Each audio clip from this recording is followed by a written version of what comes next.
نحمده ونستعينه ونستغفره ونعوذ بالله من شرور أنفسنا ومن سيئات أعمالنا من يهده الله فلا مضل له ومن يضلل فلا هادي له أشهد أن لا إله إلا الله وحده لا شريك له وأشهد أن محمدا عبده ورسوله اللهم صل وسلم على النبي الكريم محمد وعلى آله وأصحابه ومن دعا بدعوته واستنى بسنته إلى يوم الدين أما بعد. Bahagia Tuan Imam, Tuan Bilal, pengurusi di Jawatankuasa Masjid, muslimin, muslimat, mudah-mudahan kita semua dirahmati oleh Allah Subhanahu wa taala. Alhamdulillah, kita sambung kembali dalam kitab ensiklopedia adab yang kedua, jilid kedua. Kita dah masuk dalam bab adab salam. Dalam kuliah yang lepas kita dah bincang beberapa perkara tentang adab salam dan kita sampai kepada hendaklah seseorang memulakan salam kepada orang yang ia jumpai. Sebab Nabi sallallahu alaihi wasallam telah bersabda, haqqul muslim alal muslim sittun. Hak seorang Islam ke atas orang Islam yang lain ada 6. Salah satu daripadanya Nabi kata, idza laqitahu fasallim alaih. Apabila bertemu dengannya, maka hendaklah kamu ucapkan salam kepadanya. Para ulama sepakat memberi salam itu hukumnya adalah sunat. Kalau tak bagi salam, tak berdosa. Cuma hilang fadilatnya. Hilanglah fadilat. Kerana ucapan salam itu ada doa. Assalamualaikum warahmatullahi wabarakatuh.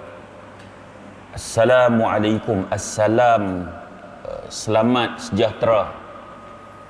Selamatnya macam mana? Allah boleh bagi keselamatan dalam semua urusan, sama ada dunia ataupun akhirat.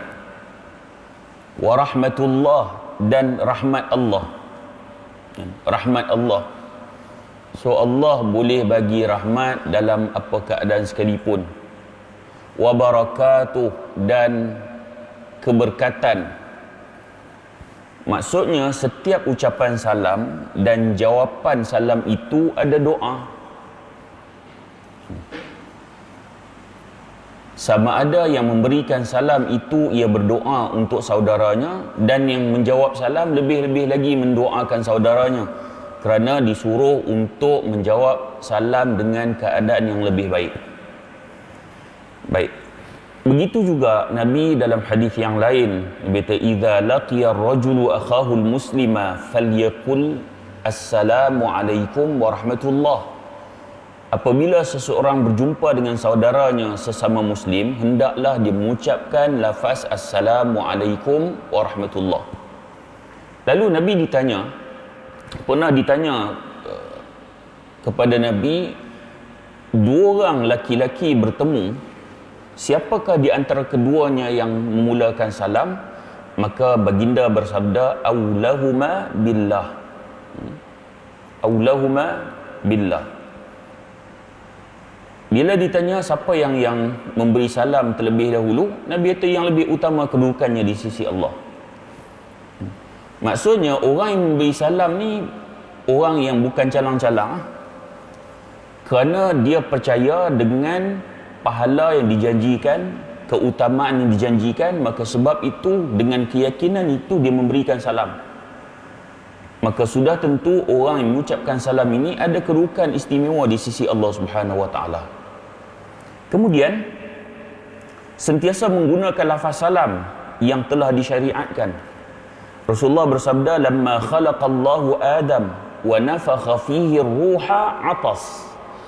فقال الحمد لله فحمد الله بإذنه فقال له ربه يرحمك الله يا آدم اذهب إلى أولئك الملائكة ila mala'in minhum julus faqulis salamu alaikum qalu wa alaikas salam wa rahmatullah thumma raja'a ila rabbih faqala inna hadhihi tahiyyatuka wa tahiyyatu bainika wa bainahum. Ketika Allah menciptakan Adam, hadis riwayat Tirmizi dan darjat yang hasan, ketika Allah ciptakan Adam dan meniupkan roh kepada Nabi Adam alaihissalam, lalu Nabi Adam dia bersin, kemudian Nabi Adam mengucapkan Alhamdulillah, maknanya dia memuji Allah. Maka Rabbnya, Tuhannya berkata padanya, semoga Allah merahmatimu hai Adam. Pergilah kepada para malaikat itu, yakni sekelompok malaikat yang sedang dalam satu tempat, lalu ucapkanlah Assalamualaikum. Allah ajar pada Nabi Adam pergi jumpa malaikat, suruh ucap lafaz salam. Maka mereka mengucapkan wa'alaikassalam wa rahmatullah. Kemudian Nabi Adam kembali pada Tuhannya, lalu Allah berkata, ini adalah ucapan salammu dan ucapan salam antara anak cucu kamu. Maknanya lafaz salam yang Nabi SAW ajak pada kita ni bukanlah baru usianya. Bahkan lafaz ini diberikan oleh Allah kepada Nabi Adam lagi, sejak Nabi Adam lagi. Dan Allah sebut kepada Nabi Adam, ini adalah ucapan salammu dan ucapan salam antara anak cucu kamu. Maknanya sampai hari kiamat, inilah ucapan salam yang diajar oleh Allah Subhanahu Wa Taala kepada Nabi Adam. Kemudian begitu juga di antara adab dalam bab salam ni, kena usaha mengucapkan salam dengan lafaz yang sempurna. Sebab mengucapkan salam dengan sempurna, pahala dia lebih besar. Lebih sempurna, lebih baik lagi. Apabila seorang lelaki dia datang jumpa Nabi SAW, dia kata Assalamualaikum. Nabi kata lahu 10. Dia ni dapat 10. Mari seorang lelaki lagi dia kata Assalamualaikum warahmatullah. Nabi kata lahu 20. Bagi dia ni 20. Kemudian datang seorang lagi, dia ucapkan salam Assalamualaikum warahmatullahi wabarakatuh. Lalu Nabi kata dia ni 30. Maksudnya ucapan salam tu lebih sempurna, lebih baik. Kita jumpa orang bagi salam Assalamualaikum, dah 10 lah. Kalau betul buat hak Nabi ajak ni, banyak benda-benda yang ringan je tapi boleh kumpul pahala. Boleh kumpul pahala. Senang lah Assalamualaikum, dah 10 lah. Nak lebih baik lagi Assalamualaikum warahmatullah, 20. Nak tambah pahala lagi Assalamualaikum warahmatullahi wabarakatuh, 30. Antara orang yang paling bersungguh nak cari pahala, nak mengikut sunnah ni adalah Ibnu Umar. Abdullah bin Umar, anak Sayyidina Umar. Ibnu Umar dalam hal sunnah Nabi ni, dia kalau boleh semua sunnah Nabi ni dia buat. Hatta Nabi pernah tunduk pada satu tempat, lalu bawah pokok tu, dia lalu dia tunduk kat, sebab nak mengikuti sunnah Nabi ni. Ibnu Umar, disebut Ibnu Umar ni, selain daripada perkara-perkara yang sunnah Nabi ni dia buat belaka, setelah dia buat ni, kemudian dia keluar, ambil ruang waktu, pergi pusing hanya untuk memberi salam pada orang lain. Maksudnya dia duduk kat rumah, contoh dia keluar, tujuan dia keluar tu nak bagi salam kat orang. Jumpa Assalamualaikum warahmatullahi, Assalamualaikum warahmatullahi wabarakatuh, Assalamualaikum warahmatullahi wabarakatuh. Kita kadang tak pernah terfikir, tapi orang yang dia yakin dengan ganjaran yang Allah nak bagi ni, dia bersungguh. Sebab dia tahu hak ni Nabi dah sebut dapat 10, dapat 20, dapat 30. Jadi dia bersungguh untuk buat kerana dia yakin pahala yang ditawarkan tu, yang dijanjikan itu memang wujud dan Allah akan bagi.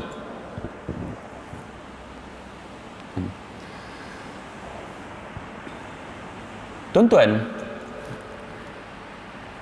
contoh dalam hadis Nabi sebut raka'atanul fajri qabla al-fajri khairum minad dunya wa ma fiha.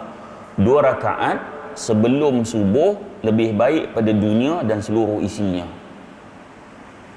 2 rakaat sebelum subuh lebih baik pada dunia dan seluruh isinya. Berapa ramai orang yang bersungguh di dalam nak melaksanakan 2 rakaat sebelum subuh?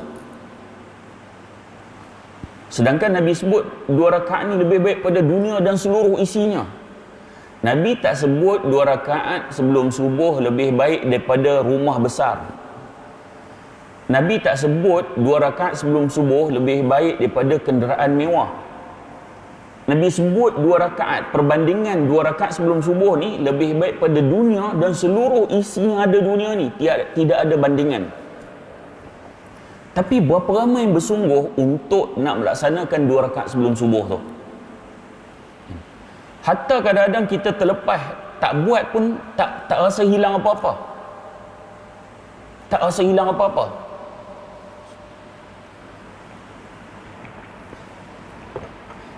Katakanlah ada pengumuman,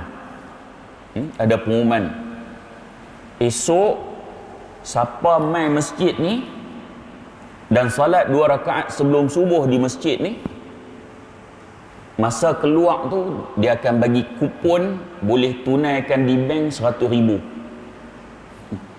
Agak penuh masjid ni. Ni daripada baling sanggup langgap PKPB ni mai. Kedah dah habis kan? Kedah habis negeri lain. Sanggup langgap ni 100,000, siapa tak mau? Kerana apa? Kerana tawaran itu tawaran yang besar. Bahkan dia yakin dia boleh dapat kalau mai salat 2 rakaat sebelum subuh di masjid ni. Tuan-tuan tengok betapa nilaian tawaran Rasulullah dan tawaran Allah itu tidak menerujakan kita. Hatta Nabi kata 2 rakaat sebelum subuh lebih baik pada dunia dan seluruh isinya, kita tak teruja. So, kita risau di situ menjadi kayu ukur kepada keimanan kita sendiri. Tak rasa teruja tu. Bahkan terlepas pun tak ada apa-apa. Nak banding hak tawaran Nabi 2 rakaat sebelum subuh dengan hak 100,000 kita bagi tahu tadi ni, tak boleh banding langsung. Sebab itu kita lebih teruja dengan tawaran manusia yang lain berbanding tawaran oleh Rasulullah ataupun tawaran yang datang daripada Allah Subhanahu Wa Taala. Kita lebih takut ancaman manusia lain berbanding ancaman yang diberikan oleh Allah Subhanahu Wa Taala. Khawatir rasa begitu ada dalam diri kita, termasuk saya sendiri ya. Baik. Kemudian wajib menjawab salam bagi yang diberi salam. Kita bincang tadi kan hadis yang Nabi sebut haqqul muslim 'alal muslim khamsun. Hak bagi orang Islam ke atas orang Islam yang lain ada 5. Salah satu daripadanya yang Nabi sebut raddus salam, iaitu menjawab salam. Jawab salam. Kerana jawab salam itu satu kewajipan. Bagi orang yang sedang duduk, dia ada hadis.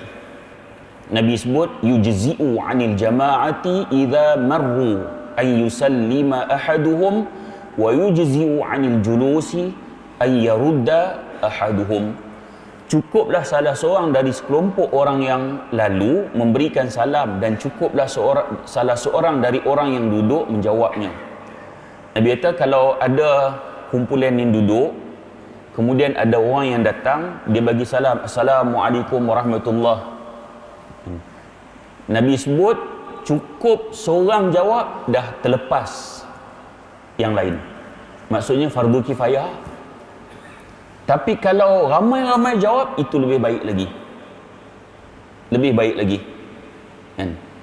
Bayangkan kita pergi ke majlis kan? Ataupun kita pergi ke tempat yang ramai orang, kita Assalamualaikum, satu doa kita doakan kepada katalah 30 orang. Kemudian 30 orang tu pula jawab Waalaikumsalam warahmatullahi wabarakatuh. 30 orang telah mendoakan kita. Untung. Selalu kita kalau ada masalah, kita pergi jumpa orang ni, tolong doa ke aku ada masalah. Kita pergi jumpa orang ni, aku ada masalah, tolong doa ke aku. Pergi jumpa orang tu, aku ada masalah, tolong doa ke aku. Padahal kalau tak buat macam tu pun, kita pergi bagi salam kat orang, orang jawab tu, itu satu doa. Kita dah ada sebut tadi kan, kita ada masalah apa? Masalah di dunia. Wa'alaikumussalam, dan ke atas kamu juga keselamatan. Selamat dalam keadaan apa? Dalam semua keadaan Allah boleh bagi, dunia dan akhirat. Warahmatullah, rahmat Allah Allah akan bagi. Wabarakatuh, dan keberkatan. Hak masalah kita tadi ni dah masuk dalam lafaz salam tu, dah termasuk dah. So kalau ada masalah, perbanyakkan salam, supaya orang yang menjawab salam itu menjadi doa buat kita. Pasal ya aku ada masalah, buat macam Ibnu Umar tadi ni, saja pergi keluar bagi salam ke orang, pergi keluar Assalamualaikum warahmatullahi, Waalaikumsalam warahmatullahi. Pertama sekali dah dapat pahala lah. Lagi banyak kita bagi, lagi banyak pahala kita dapat. Yang kedua, kita dapat doa daripada orang. Baik. Kemudian menjawab ucapan selamat dengan lebih baik ataupun salam dengan lebih baik darinya atau yang semisal dengannya. Sebab Allah Subhanahu wa taala berfirman, wa idza huyyitum bi tahiyyatin fahayyu bi ahsana minha aw rudduha. Apabila kamu diberi satu tahiyah, penghormatan ataupun salam, maka balaslah penghormatan itu, kata Allah, dengan ucapan yang sama ataupun dengan ucapan yang lebih baik ataupun setidak-tidaknya ucapan yang sama. Maknanya yang Allah ajak, kalau orang ucapkan salam kepada kita, kita kena jawab salam yang lebih baik, lebih sempurna. Paling tidak orang bagi salam Assalamualaikum, kita jawab apa? Paling tidak Waalaikumsalam. Sebab tu Abdullah bin Umar, kita cerita tadi kan, bersungguh dengan sunnah Rasulullah ni, biasanya dia jawab salam dengan ucapan salam bila diberi kepadanya. Kalau orang bagi Assalamualaikum, ia akan menjawab dengan Waalaikumsalam warahmatullah. Kalau orang bagi Assalamualaikum warahmatullah, dia jawab Waalaikumsalam warahmatullahi wabarakatuh. Kalau orang bagi salam Assalamualaikum warahmatullahi wabarakatuh, dia akan jawab Waalaikumsalam warahmatullahi wabarakatuh wa maghfiratuh. Asasnya apa? Asasnya ayat Allah tadi. Allah suruh apabila kita diberi penghormatan, lafaz penghormatan, salam tu, hendaklah jawab lebih baik pada dia ataupun paling tidak sama dengan dia. Baik. Kemudian menghindari ucapan salam yang dikhususkan untuk orang yang telah mati, iaitu dengan mengucapkan alaikas salam ya fulan. Dia pergi jumpa orang, dia kata alaikas salam, dia bukan sebut assalamualaikum, dia sebut alaikas salam. Ada seorang lelaki, dia pergi jumpa Rasulullah, dia kata alaikas salam ya Rasulullah. Bukan jawab assalamualaikum, dia kata alaikas salam ya Rasulullah. Kemudian apa kata Nabi? La taqul alaikas salam fa inna alaikas salamu tahiyatul mauta. Nabi kata jangan kamu ucap alaikas salam, kerana ucapan itu adalah untuk orang yang telah mati. Bagi salam pada orang yang telah mati tu, yang kita pergi orang mati alaikas salam, itu boleh untuk orang mati. Tapi orang hidup lafaz dia adalah Assalamualaikum. Tapi kalau jawab Alaikassalam, yang tu boleh. Yang lafaz salam untuk orang mati tu, yang Nabi sebut ni Alaikassalam. Jawab lain, ni yang beri salam. Kemudian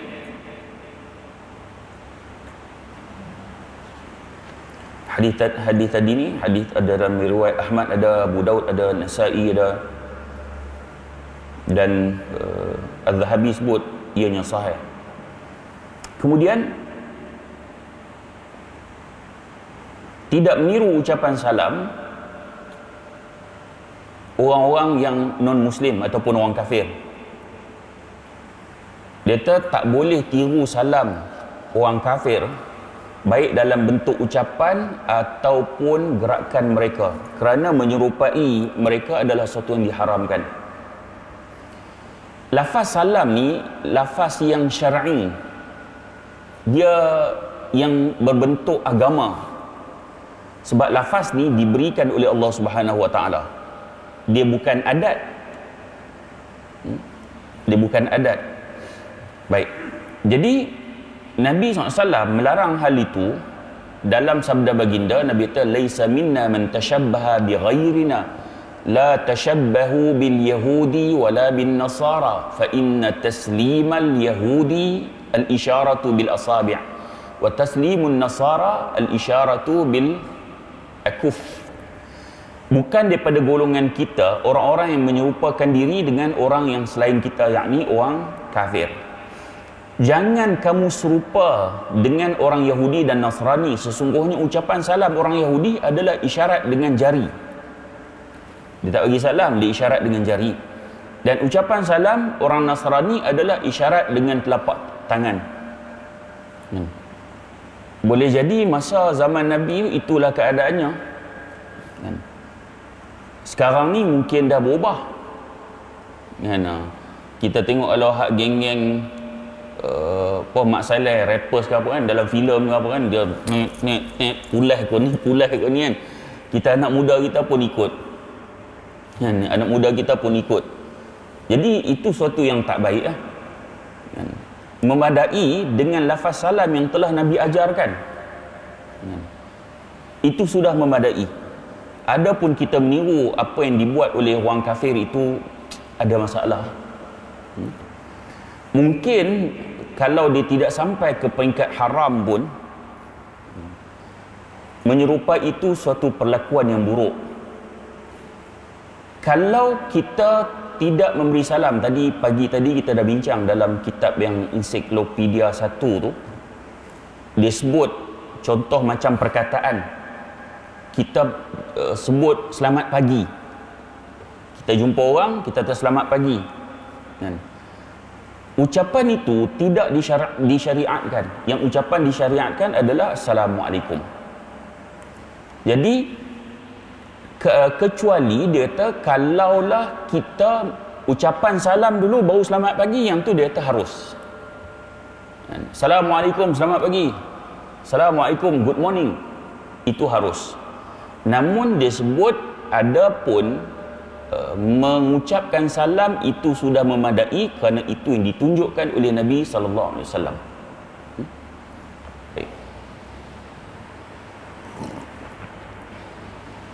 Kita tengok anak-anak muda, oleh kerana terpengaruh dengan filem, rasa macam bangga boleh buat macam mana orang kafir buat. Siapa yang Nabi ajar itu dah tidak membanggakan kita dah. Bahkan jadi malu pula nak buat. Kalau kita orang masjid malu nak bagi salam, nak pi jumpa orang, nak pi kedai, jumpa siapa-siapa, masuk lift malu nak bagi salam. Bayangkan anak muda lagi dia malu. Lagi malu. Sebab tu bila dia malu nak bagi salam, sebab tidak dibiasakan dalam masyarakat kita. Tapi kalau masyarakat Arab, budak-budak dia pun bagi salam, sebab itu salam itu sudah dibudayakan. So kita kalau nak budayakan, kita kena mula dulu. Sebab kita orang mengaji. Sampai satu tahap orang biasa pun dah dibiasakan dengan memberi salam dan menjawab salam ni. Baik. Kemudian dia sebut lagi hadis Rasulullah SAW, taslimur rajuli bi isba'in wahidatin yushiru biha fi'lul yahud. Ucapan salam dengan menunjukkan sebuah jari, salah satu lambang jari ni Nabi kata adalah perbuatan orang Yahudi, maka diharamkan memberi isyarat dengan telapak tangan atau dengan jari sahaja seperti yang dilakukan oleh kebanyakan orang. Kemudian dia sebut, akan tetapi jika ia mengisyaratkan dengan tangannya disertai dengan ucapan salam dengan lisannya agar seseorang yang jauh darinya mengetahui, maka demikian itu tidak termasuk dalam bab ini, insya-Allah. Contoh orang jauh kan, kita nak bagi salam, sekali menjerit jadi orang perhati pula. Kita pun Assalamualaikum, kita angkat tangan. Orang hak jauh tu tahu dah Pak Lebay ni mesti bagi salamnya. Bila dia angkat tangan tu bagi salam. Kalau dia tahu kita bagi salam dengan kita bagi isyarat macam tu, maka kewajipan dia juga untuk menjawab salam. Kewajipan dia juga untuk menjawab salam. So kalau dia angkat saja tanpa memberi salam dengan nak mengikuti orang-orang yang lain, orang kafir, maka itu bermasalah. Tetapi dia sebut dalam ni, kalau diangkat itu dengan disertai kerana jarak yang jauh, maka itu dibenarkan. Baik. Kemudian tidak memulakan ucapan salam kepada ahlul kitab ataupun orang-orang kafir. Dia kata sesungguhnya memulakan ucapan salam kepada orang musyrik termasuk perkara yang dilarang oleh Nabi sallallahu alaihi wasallam. Nabi sallallahu alaihi wasallam bersabda, la tabda'ul yahuda wal nasara bisalam fa idza laqitum ahaduhum fi tariqin fattaruhu ila adyaqihi. Janganlah kalian memulakan ucapan salam kepada orang Yahudi dan Nasrani. Jika kalian bertemu dengan salah seorang dari mereka, maka desaklah mereka ke sisi jalan yang paling sempit. Kan? Hadis ni para ulama bincang, termasuk Dr. Yusuf Al-Qaradawi. Dia sebut hadis ni, yang Nabi sebut ni dalam keadaan perang. Kan? Dalam keadaan perang, bukan keadaan biasa. Sebab Nabi sebut, fa idza laqitum ahaduhum fi tariq, jumpa orang kafir di jalan ni, fattaruhu ila adyaqihi, desak dia ke tepi jalan. Hadis cerita macam ni satu je. Dalam contoh-contoh yang Nabi buat ataupun sahabat buat, tidak pernah mereka menunjukkan contoh bila jumpa orang kafir desak ke tepi jalan. Tidak ada. Kecuali hadis ini. Maka para ulama bincang, termasuk Dr. Yusuf Al-Qaradawi menyebut masa tu perang Bani Quraidah. So Nabi sebut yang ni dalam suasana perang. Kan? Yang mereka telah mengkhianati Nabi, maka Nabi sebut benda ni. Kan? Ni salah faham nanti kalau hadis ni tuan-tuan jumpa tepi jalan, nanya orang tu masuk longkang. Salah faham hadis. Baik.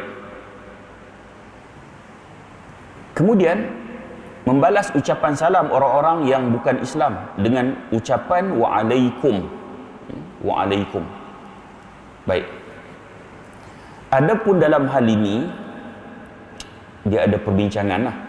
Walaupun dalam kitab ni dia hanya tulis begitu sahaja. Cuma saya ingin memanjangkan perbincangan ini kepada hukum ucapan salam ataupun salam kepada orang bukan Islam, boleh ataupun tidak. Ada masjid yang pernah saya bincang hal ni dulu. Dia terbahagi kepada dua. Ada ulama yang dia tidak membenarkan, memulakan ucapan salam kepada orang bukan Islam ni, ulama dia tak benarkan. Berdasarkan sabda Nabi, la tabda'ul yahuda wal nasara bis salam. Jangan kalian memulakan ucapan salam kepada Yahudi dan Nasrani. Hadis Tirmizi. Manakala jawab salam kepada orang bukan Islam, yang ni ulama berbeza pandangan. Tadi ni kita yang bagi salam, yang tu tidak dibenarkan. Adapun jawab salam, kalau orang bukan Islam memberi salam kepada kita, maka ulama berbeza kepada dua pandangan. Secara umumnya, pandangan pertama, tidak kita hanya dibenarkan untuk menjawab ringkas, iaitu wa'alaikum. So, pengarang kitab ensiklopedia adab Islam ni dia ambil pandangan tu lah. Hanya dibenarkan jawab wa'alaikum. Mari orang bukan Islam dia assalamualaikum. Kan orang kita duduk masyarakat majmuk bercampur apa semua kan.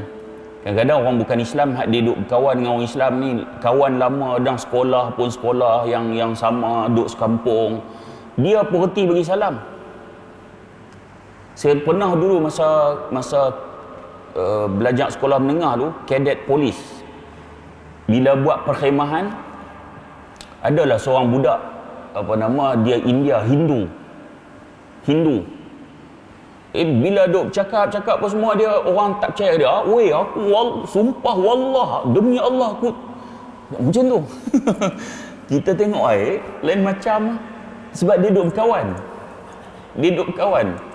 Jadi tidak mustahil ucapan-ucapan salam ini akan ada. Kan? Saya pun pernah dulu masa dalam tentera. Masa tu saya 6 ranger. Masuk seorang pegawai major, berpangkat major, nama dia Major Michael Kuasing, apa nama Cina tapi the name tag dia Michael lah. Jadi saya pun bila dia jenis, dia memang dia faham beragama banyak. Dia ketua company. Kita dalam tentera ni ada ujian UKKI Fardu Ain. Setiap anggota dia kena buat ujian tu. So dia ketua company, dia round. Dia tahu, ni bukan Nabi Musa, ni Nabi Ibrahim, kau ni pun tak erti. Dia tolong perbetul hak orang Islam pengetahuan dia beragama ni. Kebetulan kakak dia ke abang dia ada masuk Islam, ayah dia juga masuk Islam. Dia ni baba nyonya Melaka ni. Muka sebiji Melayu. Bahasa memang tak Melayu sebiji. Jadi dia bila awal masuk tu, saya pun tak tahu nama dia. Assalamualaikum Ustaz. Waalaikumsalam tuan. Saya tengok, oi Michael. Michael bukan Islam rupanya. Jadi dalam masyarakat kita, kalau kita ambil pandangan yang kata wa'alaikum dengan orang yang dia faham bab agama Islam semua ni, maka dari sudut dakwahnya macam tak kena. Dari sudut dakwah dia bagi salam, assalamualaikum Ustaz, kita wa'alaikum. Dia tak apa ni, aku bagi salam elok apa semua kan. Jadi wallahu ta'ala alam, pandangan yang membenarkan itu lebih sesuai lah untuk kita kan? Lebih sesuai untuk kita. Dia berdasarkan perbincangan ni lah. Adapun yang tidak membenarkan, dia kata hanya jawab wa'alaikum tu, dia ambil hadis riwayat Imam Ahmad ni yang jawab wa'alaikum. Begitu juga hadis pada Aisyah. Aisyah qalat ista'zana rahtun minal yahudi ala Rasulillah sallallahu alaihi wasallam faqalu assalamu alaikum faqalat Aisyah bal alaikumus samu wal la'natu faqala Rasulullah sallallahu alaihi wasallam ya Aisyah inna Allah yuhibbur rifqa fil amri kullihi qalat alam tasma' ma qalu qal qad qultu alaikum. Baik, Aisyah kata ada sekumpulan orang Yahudi datang jumpa Nabi, dia sebut assalamu alaikum kan? Assam tu mati, matilah kamu.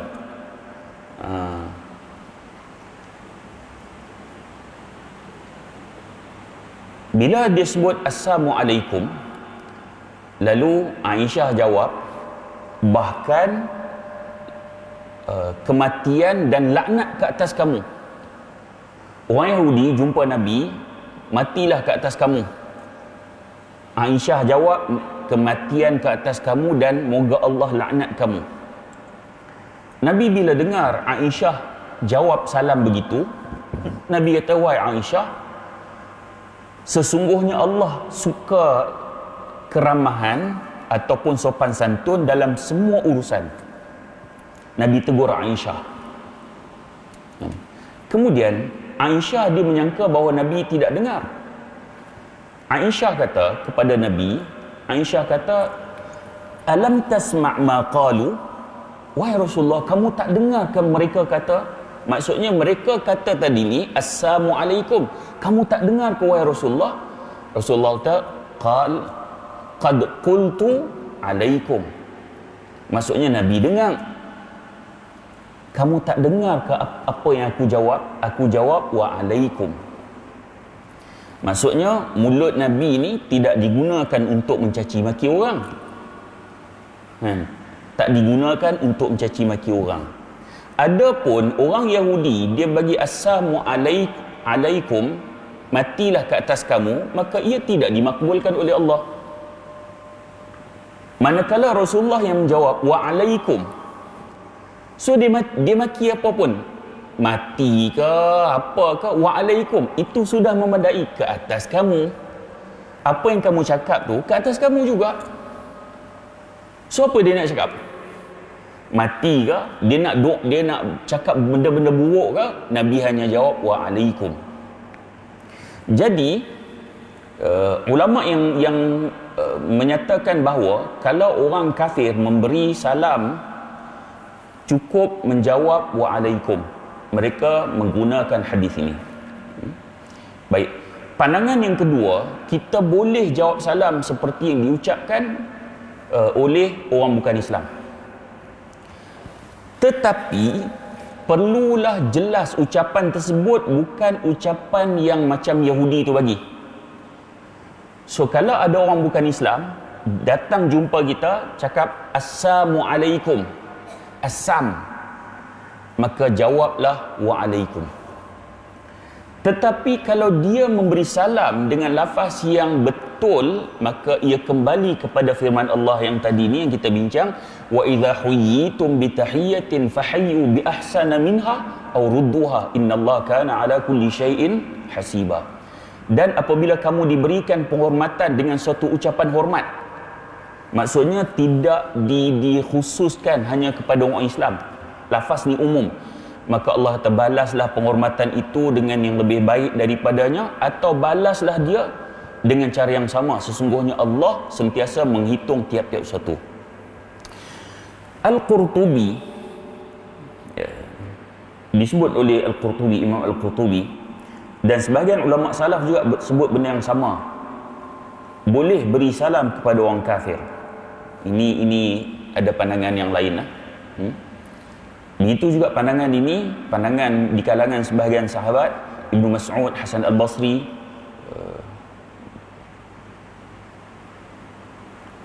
dan Ibn Hajar Al-Asqalani, dia sebut dalam Fathul Bari bahawa Abu Umamah dan Ibnu Uyainah dia juga berpandangan sedemikian. Abu Umamah kata sesungguhnya Allah Ta'ala menjadikan salam ini adalah untuk tahiyah, maksudnya ucapan penghormatan kepada kita dan keamanan kepada orang bukan Islam, iaitu zimmi. Maksudnya pandangan ini hanya boleh diberi kepada yang bukan Islam, yang zimmi. Adapun ni yang kita sebut hadis tadi ni, yang Dr. Yusuf Al-Qaradawi juga menyebut perkara yang sama. Dia kata adapun hadis yang melarang kita beri salam kepada orang kafir, kata Dr. Yusuf Al-Qaradawi, ia terbatas pada hari-hari peperangan sahaja. Ini kita boleh ketahui dengan meneliti keadaan hadis mana Nabi ingin menuju ke tempat Yahudi. Yang hadis tadi ni, yang aku akan pergi menunggang esok menuju ke golongan Yahudi, jangan memulakan mereka dengan salam. Kalau kita perhatikan pada hadis Nabi ni ataupun kata-kata Nabi ni, maka ini berlaku kerana Nabi ingin menghukum orang Yahudi, khususnya dalam sikap mereka dalam perang Ahzab. Sikap mereka dalam perang Ahzab. Saya tertarik pada pandangan Syekh Muhammad Uthaymin. Dia buat satu rumusan tentang menjawab salam kepada orang kafir ni. Dia kata terbahagi pada 3. Al-Uthaymin dia kata dalam hal menjawab salam kepada orang kafir terbahagi pada 3. Pertama sekali, jika orang kafir itu mengucapkan Assalamualaikum, maka kita jawab Waalaikum. Kalau orang kafir itu ucapan dia memang ucapan nak memburukkan kita, kita jawab Waalaikum. Kemudian yang kedua, jika kita ragu-ragu sama ada dia mengucapkan Assalamualaikum atau Assalamualaikum, maka kita jawab Waalaikum. Dia bagi salam, kita ragu, dia cakap Assalamualaikum ke Assalamualaikum ke? Kita ragu-ragu. Al-Uthaymin sebut juga kita jawab Waalaikum. Adapun jika orang kafir itu mengucapkan Assalamualaikum secara jelas dan terang, maka hendaklah kita menjawab Waalaikumsalam. So pandangan ni cantik ya? Pandangan ni cantik. Baik. Kemudian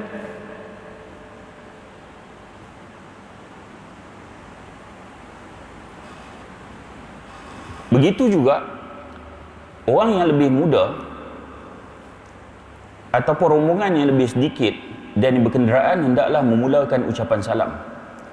Dalam hadis Nabi kata liyusallim ar-rakibu 'ala ar-rahil liyusallim ar-rakibu 'ala ar-rahil wa liyusallim ar-rahilu 'ala al-qa'id wa liyusallim al-aqal 'ala al-akthar faman ajaba as-salama fahuwa lahu wa man lam yujib fala syai'un lahu. Baik, kata Nabi, hendaklah orang yang berkenderaan mengucapkan salam pada orang yang jalan kaki. Ni adab salam. Kalau Nabi sebut begitu, boleh tak orang yang jalan kaki mengucapkan salam pada orang berkenderaan? Boleh. Tetapi dari sudut adab, keutamaan hendaklah dimulakan oleh yang berkenderaan terlebih dahulu. Kemudian begitu juga orang yang berjalan kaki mengucapkan salam kepada orang yang duduk. Maksudnya yang berjalan kaki tu sudah tentulah dia yang mendatangi, kan? Orang tu duduk, orang yang sedang berjalan ataupun mendatangi tu dialah mengucapkan lafaz salam. Baik. Kemudian hendaklah rombongan yang sedikit mengucapkan salam pada rombongan yang banyak, kan? Adab dia. Barang siapa yang menjawab salam, maka itu kebaikan baginya, dan barang siapa yang tidak menjawab salam, maka tidak ada kesalahan pun atasnya. Yang ni bab rombongan. Adapun menjawab salam itu, kalau antara seorang dengan seorang, itu suatu yang wajib menjawab salam. Disebut dalam hadis ni, kalau orang datang kemudian beri salam, kita ni ramai, maka cukup seorang menjawab salam. Kalau yang lain tak jawab salam, maka tidak berdosa. Tidak berdosa.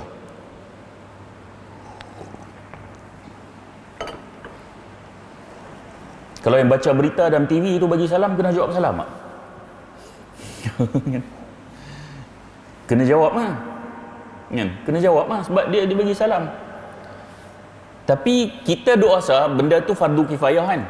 Mesti ada orang jawab salam. Tiba-tiba satu hari tu semua fikir benda yang sama. Semua fikir orang lain jawab, orang lain jawab, tak ada orang jawab salam. Dosa. Baik. Tak apa jawab salam. Kita tak jawab salam apa, diam tak pakai tudung. Soal dia tak pakai tudung tu lain. Soal hukum jawab salam itu adalah satu kewajipan. Satu kewajipan. Baik. Begitu juga Rasulullah SAW bersabda, yusallimu as-saghiru 'ala al-kabir wal maru 'ala al-qa'id wal qalilu 'ala al-kathir. Yang muda bagi salam pada orang tua, itu adab, kan? Orang muda jumpa orang tua, orang muda bagi salam dulu, Nabi ajak. Kalau dalam hal kanak-kanak nanti lain kita bincang. Tapi ni orang antara orang muda dengan orang tua. Orang yang berjalan dia bagi salam pada orang duduk, dan orang yang sedikit beri salam pada orang yang ramai. Begitu juga hadis Rasulullah, yusallimul farisu 'alal mashi wal mashi 'alal qa'im wal qalilu 'alal kathir. Hendaklah yang berkenderaan ucapkan salam pada yang berjalan kepada yang berdiri, dan yang sedikit pada yang ramai. Baik. Kemudian begitu juga mengucapkan salam ketika meninggalkan majlis dan ketika keluar daripadanya. Sebahagian orang dia melalaikan adab ni.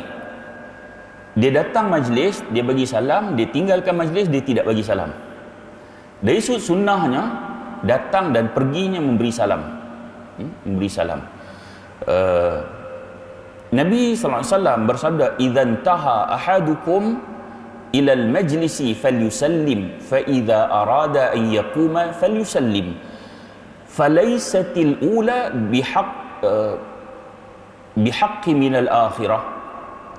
Nabi sebut, jika salah seorang daripada kamu datangi majlis, hendaklah mengucap salam. Ini selalu kita buat. Cuma Nabi sebut demikian juga jika ia ingin bangkit, maksudnya dia nak pergi pada majlis tu, hendaklah ia mengucapkan salam juga. Hendaklah mengucapkan salam. Kecuali kalau dia fikir bahawa salam dia itu akan mengganggu majlis tu, majlis ilmu umpamanya, kan? Yang tu tak. Kita tengah bagi kuliah, masuk ada majlis, Assalamualaikum, kan? Mari 20 orang, kira kameraman tutup kamera, balik apa, ustaz ni duk jawab salam tak ada kuliah hari ni. Ni majlis yang lain-lain yang kita rasa benda tu tidak mengganggu, maka dari sudut sunnahnya hendaklah pergi ataupun sampai kita datang, kita bagi salam, dan kita nak balik daripada majlis itu, hendaklah memberi salam. Kemudian Nabi sebut juga dalam hadis tadi ni, salam yang pertama tidak lebih utama daripada salam yang terakhir. Maksudnya bukan yang kita datang tadi ni, kita bagi salam, ia bukan lebih utama berbanding yang terakhir. Sama-sama penting. Datang bagi salam penting, nak balik bagi salam juga satu yang penting dalam hadis ni. Masuk isyak. Lain macam bunyi. Tu pergi lalu.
Baik, kita sambung lagi sikit. Rasulullah SAW juga bersabda dalam bab berjabat tangan dan mengucapkan salam ketika seseorang itu bertemu. Kata Nabi, ma min muslimaini yaltaqiyani fayatasafahan illa ghufira lahuma qabla an yaftariqa. Tidaklah dua orang muslim bertemu lalu saling berjabat tangan, melainkan diampuni bagi keduanya sebelum keduanya berpisah. So hal tadi ni, bagi salam assalamualaikum, kemudian jabat tangan, assalamualaikum, jabat tangan. Perbuatan bagi salam kemudian berjabat tangan, Nabi kata apabila mereka berpisah, Allah akan ampun dosa keduanya. Banyak cara Allah nak ampun dosa ni. Kalau tuan-tuan baca hadis-hadis yang boleh menggugurkan dosa, banyak. Termasuk kita ambil uduk tadi ni, gugur dosa. Termasuk yang ni, jumpa kawan kita, assalamualaikum, kita pun salam. So sekarang ni PKPB apa ni, kita hak tu kena hak tu kena nilai semula lah. Tapi dari sudut asasnya Nabi sebut apabila kita bertemu dengan kawan, bagi salam, jabat salam, Allah akan ampunkan dosanya apabila sebelum keduanya berpisah. Dan Rasulullah SAW juga bersabda, innal mu'mina idza laqiyal mu'mina fasallima alaihi wa akhadha biyadihi fasafahahu tanatharat khatayahuma kama yatanatharu waraqus syajarah. Jika seorang mukmin bertemu dengan mukmin yang lain lalu mengucapkan salam padanya sambil mengambil tangannya lalu menjabatnya, maka kata Nabi, berguguranlah dosa-dosa mereka berdua seperti gugurnya daun-daun dari perpohonan. Hak kita bagi salam, kemudian jabat salam, Nabi sebut kita salam, jabat salam tu akan berguguran dosa. Macam mana berguguran dosa? Nabi kata bagaikan gugurnya daun-daun daripada pohon, daripada pokok. Baik. Kemudian mengulangi ucapan salam jika ada sesuatu yang memisahkan antara kedua orang. Rasulullah SAW bersabda, idza stahaba rajulani musliman fahala bainahuma syajar atau hajar atau madar fayusallim ahaduhuma 'ala al-akhar wa yatabadalu salam. Jika dua orang muslim jalan sama-sama, kata Nabi, kemudian lalu keduanya dipisahkan oleh pokok atau batu atau tembok. Jalan dua-dua, kemudian lintas pokok ni terpisah, ataupun batu ataupun tembok. Lalu bila jumpa depan ni, jumpa balik, terpisah saja. Kemudian Nabi kata apabila bertemu kembali, hendaklah salah seorang dari mereka mengucapkan salam kepada yang lainnya dan hendaklah mereka saling bertukar salam. Tidak menjadi salah. Dah jalan dua, tiba-tiba ada tembok ke apa, lalu jumpa balik, assalamualaikum. Ni Nabi ajak ni. Tapi kalau kita jadi pelik, tadi bagi salam, apa duk bagi salam banyak kali? Itu lintas pokok pula. Yang Nabi kata sama ada pokok, maksudnya perpisahan tu kejap je lah sementara. Pokok atau batu atau tembok berpisah kejap lah, set je, jumpa balik, assalamualaikum. Nabi ajak tu. Sagi pisah lori pula, kita lalu belah kanan, kita dia belah kiri, jumpa, assalamualaikum. Pelik kalau masyarakat kita buat kan? Pelik tapi hak niat Nabi ajak. Hak Nabi ajak tu nak bagi maksima pahala, maksima doa juga untuk orang lain dan doa yang akan dikembalikan kepada kita. Kan?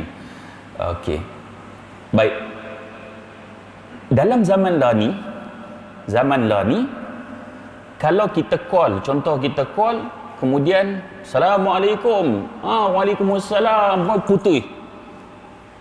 Boleh nak aplikasi benda ni? Kita call balik, assalamualaikum, minta maaf putus tadi ni, waalaikumsalam, putus pula dah. Kita pun angkat balik, assalamualaikum, waalaikumsalam. Dah 5 kali member kata, hang cakap terus ha. Dia bagi salam bila boleh cakap terus, dah tahu jenis putus kan. Tapi nak sebut kalaulah ia tidak mengganggu ataupun penting, maka ucapan salam itu dibenarkan ataupun disyariatkan seperti mana yang Nabi ajak. Seperti mana yang Nabi ajak. Baik.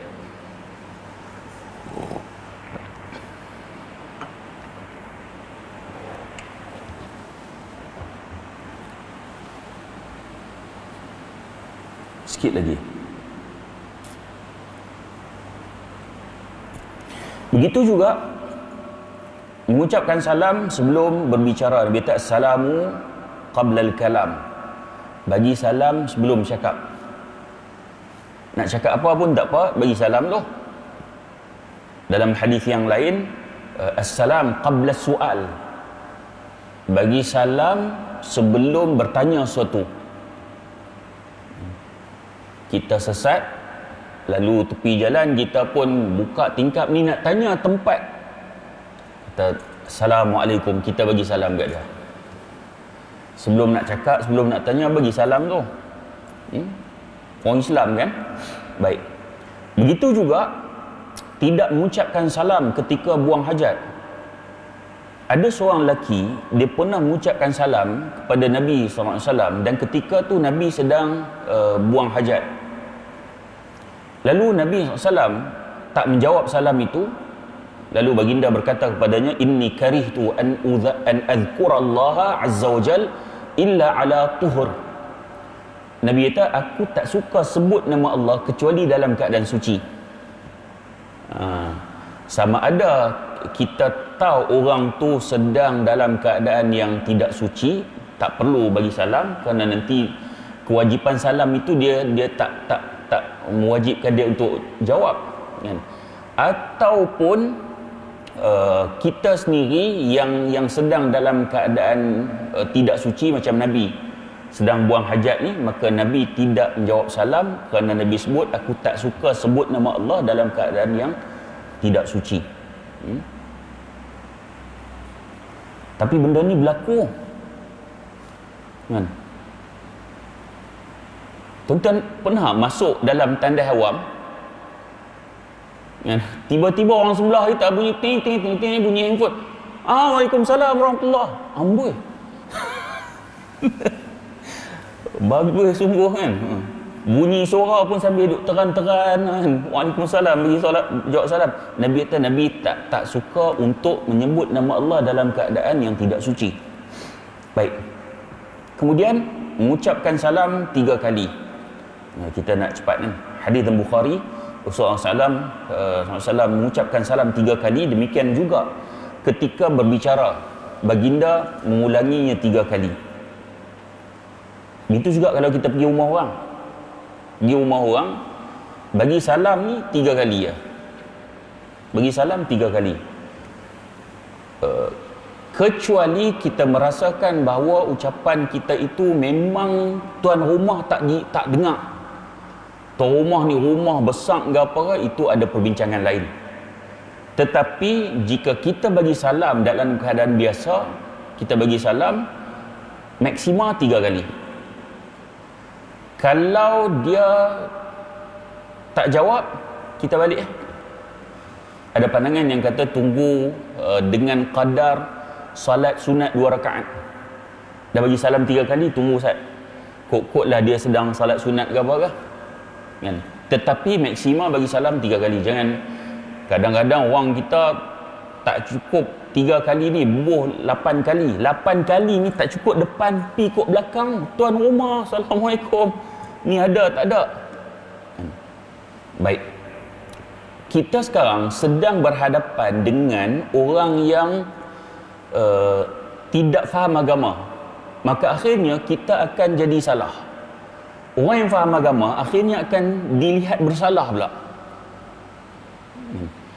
Baik, saya bagi contoh yang lain. Kita, kalau kita nak pergi rumah orang, tuan rumah berhak untuk cakap dia tak bersedia untuk terima tetamu. Tuan rumah dia berhak untuk bagi tahu, kata minta maaf, kami tak bersedia untuk terima tetamu. Dari sudut agama itu dibenarkan. Tapi kita tak mengaji ni, bila tuan rumah cakap macam tu, kita pergi jajar mata, aku pergi rumah dia tak bagi masuk. Kan? So pertembungan antara orang yang faham agama nak mengamalkan sunnah Rasulullah dan orang yang tidak faham agama, akhirnya orang yang faham agama itu akan dilihat bersalah. Baik. Kemudian dalam hadis Rasulullah SAW, saya baca terjemahan hadis Muslim sebab kita kesuntukan masa ni. Rasulullah suara apabila Rasulullah memberi salam sehingga orang yang sedang bangun dapat mendengar, yakni jaga dapat mendengar salam beliau, baginda, namun tidak mengganggu orang yang sedang tidur. Nabi kalau bagi salam, dalam hadis riwayat Muslim ni, Nabi kalau bagi salam, orang yang jaga dia boleh dengar salam Rasulullah, orang yang tidur tak jaga. Sedang-sedang. Begitu juga apabila melewati suatu tempat yang ada orang Islam dan orang bukan Islam, adakah perlu mengucapkan salam? Baik. Dalam hadis riwayat Muslim juga, ni Bukhari dan Muslim, Nabi SAW pernah melewati satu majlis yang di dalamnya bercampur antara Muslim dengan Yahudi, maka Nabi memberikan ucapan salam pada mereka. Jadi kalau kita pergi, saya selalu bagi contoh masuk lift lah. Kita masuk lift, ada orang Islam, ada orang bukan Islam. Boleh tak kita bagi salam? Boleh. Boleh, sebagaimana dalam yang ditunjukkan oleh Nabi melalui satu majlis yang bercampur antara orang Islam dengan bukan Islam. Boleh untuk kita memberi salam. Tak apa, ucapan salam kita tu untuk orang Islam yang ada lah. Hatta kita kalau, saya suka bagi contoh lift ni sebab jarang orang bagi salam masuk dalam lift ni.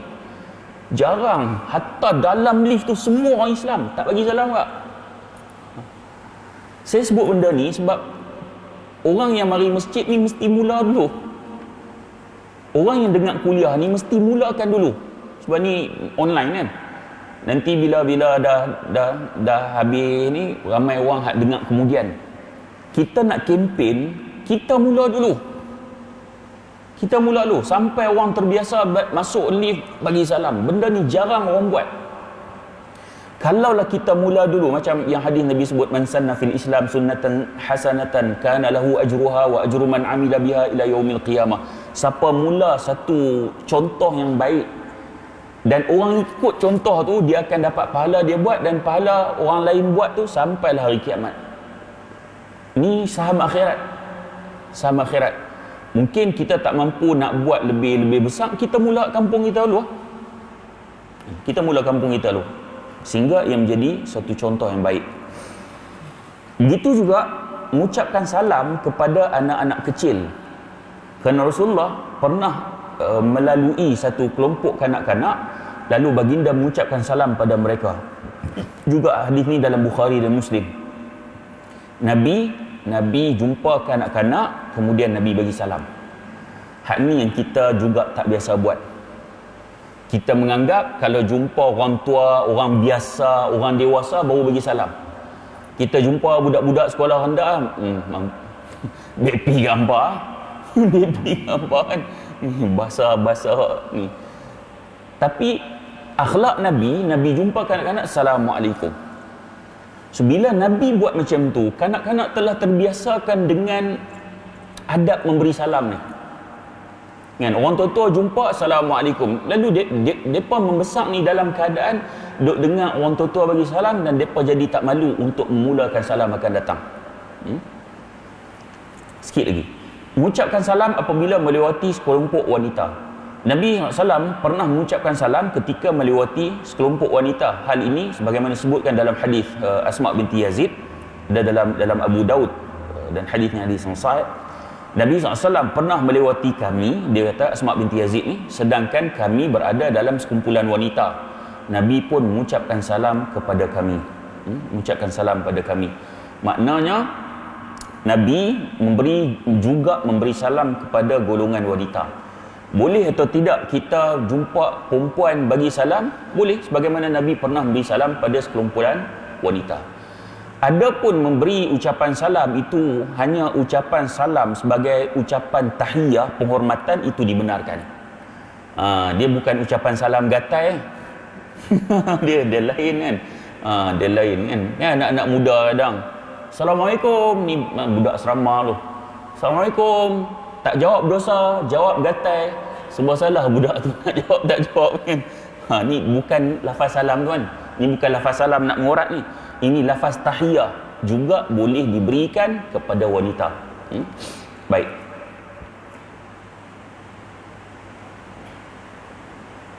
Nanti kita akan sambung dalam kuliah akan datang.